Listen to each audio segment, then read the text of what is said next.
정부가 가정폭력을 뿌리 뽑겠다며 강도 높은 방지 대책을 제시했습니다. 가정폭력 가해자는 현행범으로 즉시 체포하고 피해자 접근 금지 명령을 어기면 징역형까지 내리겠다고 했습니다. 실효를 거둘 수 있을지 배재수 기자가 취재했습니다. 6차례나 이사했지만 전 남편의 지속적인 협박과 가해 속에 결국 자택 아파트 주차장에서 참혹하게 살해된 서울 강서구 전처 살인사건. 피해자 자녀들이 아버지의 엄벌을 요구하는 청원글을 올리고 국감장에까지 나와 아픔을 토로해 많은 국민들의 마음을 울렸습니다. 정부가 앞으로 이런 가정폭력 사건의 재발 방지를 위해 관계부처 합동으로 대책을 내놨습니다. 가정폭력은 범죄입니다. 가정폭력은 반드시 사라져야 합니다.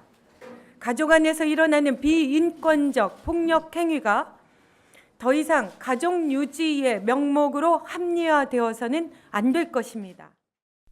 먼저 경찰은 가정폭력범을 현행범으로 즉시 체포하고 법원은 피해자에 대한 접근 금지 명령을 어기면 징역형까지 처벌하기로 했습니다.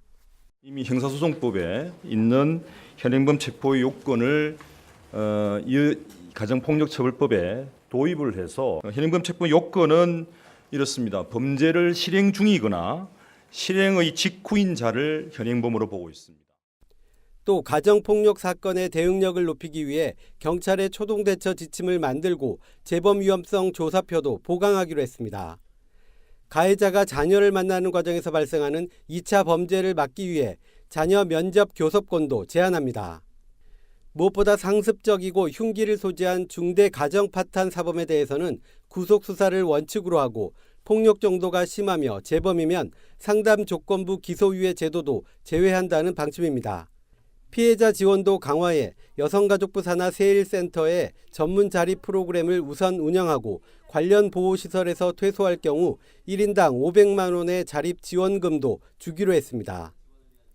내년 3월부터는 그 세일센터의 가정폭력 피해자 전문적인 취업 직업훈련하는 프로그램을 4개 정도 우선 운영을 해서 나아가서 2020년에는 그 가정폭력 피해자 자립 지원센터를 별도로 신설을 해서 정부는 조속한 시행을 위한 관련법 개정 추진과 함께 가정폭력이 단지 집안 문제가 아닌 명백한 범죄라는 국민적 인식 개선 활동에도 나선다는 계획입니다.